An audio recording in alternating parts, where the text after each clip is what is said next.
Around the country, are there a lot of centers like Eaton too, or are there very few centers?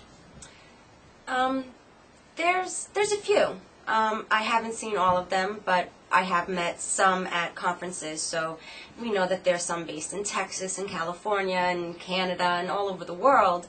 If they're run exactly like ours is run, I don't know. I haven't seen them all. So if we had a parent who thought maybe the kid was autistic, confirmed correctly, and they were going to go on a search, and they lived in Ohio or Texas, someplace, what would be the best way to find whether it be a good source of a good ABA therapy? Is there any way of finding that out easily? Is there any association they could go to? Well, you could contact the Eden website, and hopefully that you would find resources that would, lead you in the right direction on what type of program you would be interested in that has shown to be the most beneficial for somebody with a diagnosis under the autism spectrum. So we're still like in the early stages, but we probably should get a good way of finding things out. Maybe we should grade some of these programs too. That would actually probably be one of the most beneficial things for this community. Because, that testimony at 3 o'clock, I took a pill, I lost 80 pounds, but based on solid information, evidence-based, we hope, that's a way scientifically taking the guessing and the subjective part, making it a little more ethic would be very important. It would. Okay, but sometimes kids get better, and you're never sure, but I notice from my limited exposure, if I get a motivated parent and they take it to a good program, they learn the techniques that you're going to teach, so it's not just an hour a day, but it's all waking hours of the day, and everybody participates. You probably know before you start, I have a very good chance this kid's going to get better. Is that true? Yes. Well, we have to practice for generalization, and that means, making sure that the skills that are being taught here are also going to be established in other places, like at home. And without parent involvement and the parents willing to work with their child at home, you're going to have two different children. You're going to have the child, how he performs in school, and how the child has already established his behaviors at home. We do offer parent training here because we want the parents to carry over what we're doing. That consistency is very important. That's the key, that's the hallmark. Yes. It's not 1 hour a day or 8 hours here. It's all day. It's all day, and not just Monday through Friday. It's 7 days a week. It's all day. It's all day. It's not, I would say it's not even the 40 hours. It's a way of thinking, and it should be encompassed all day across all environments and everybody who has interactions with them. I think we should have like an honor roll for the parents with the help of a school like this that brought these kids from not so good to a better level. Maybe we should give a lot an honor roll because it's a lot of work, isn't it? And we have families that go above and beyond, and they're here religiously to attend the parent trainings. They come to parents as partners. That they're at our conferences. They want to know what they can do to help their child. Is there any age you think you stop ABA? So, the kid's 5 years old, you stop at 8 years old, 12. Not your opinion, no? No. So you think it could be used any age? So any age. I once had an email from someone that the school system is going to stop arbitrarily at age 8, and the kid maybe could get some benefit. It was continued, right? No, ABA. No, it should be continued, right? Oh, it should be definitely continued.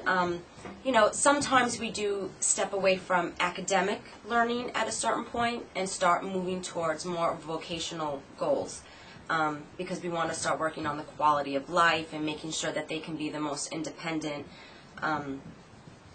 person as possible. And so at a certain point we do stop, some of the academics and move towards vocational, but it still would encompass under an ABA format and within the discrete trial instruction. I met some of the kids today here.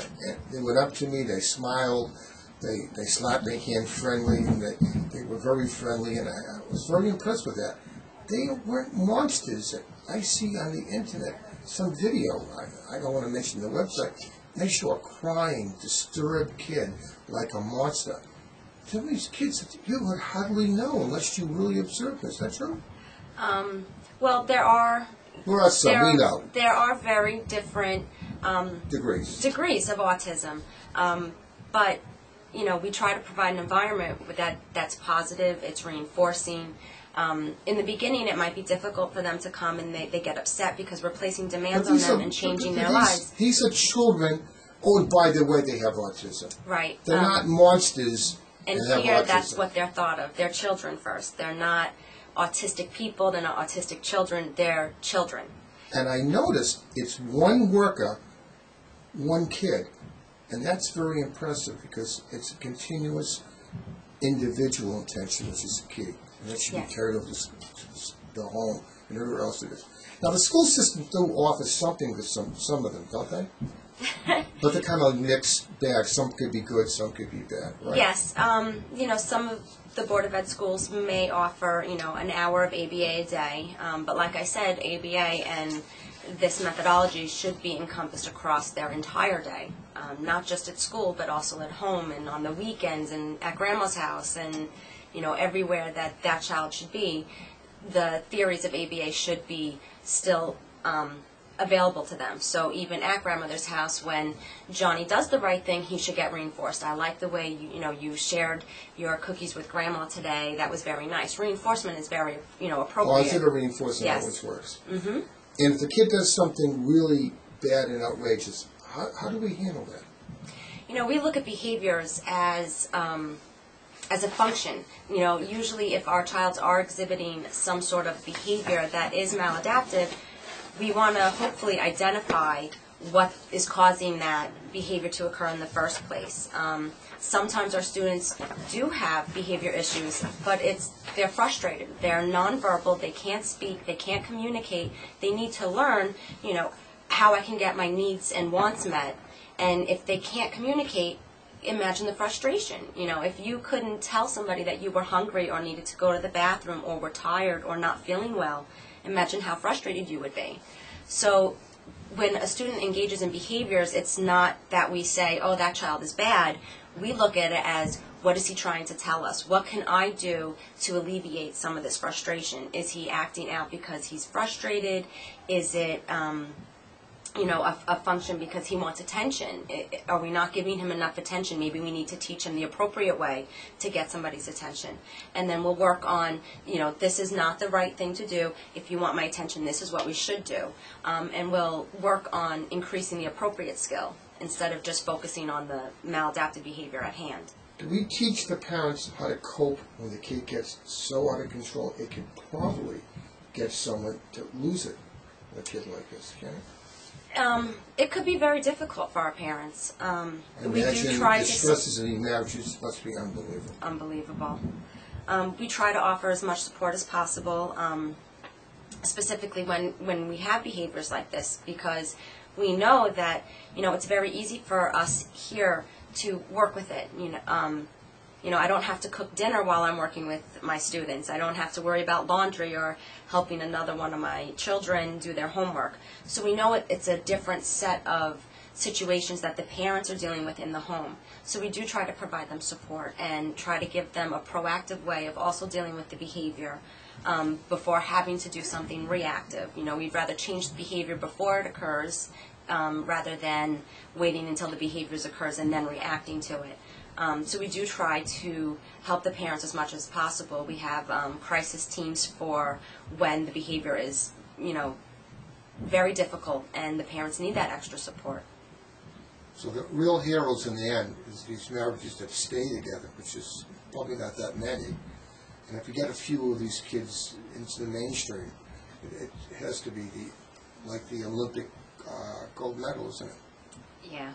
But you do get them now and then. Yes, we do. So it makes that total effort you're putting in worthwhile. Yes. But it's even just the little steps. The first time a parent says that they went out together at a restaurant as a family and, then that their child who does have a diagnosis sat beautifully and ate nicely as a family, even little things like that. That's why I come to work every day. It's not that I made a child successful and he's within the Board of Ed. It's I changed his life. I improved the quality of his life. Well, I know the workers here are paid much less than they can make in the school system. Yeah. But they know they're making a big difference. So sometimes it's not the money that makes the job worthwhile. No. The reward might be the other side. It's the rewards. I thank you very much. Thank you.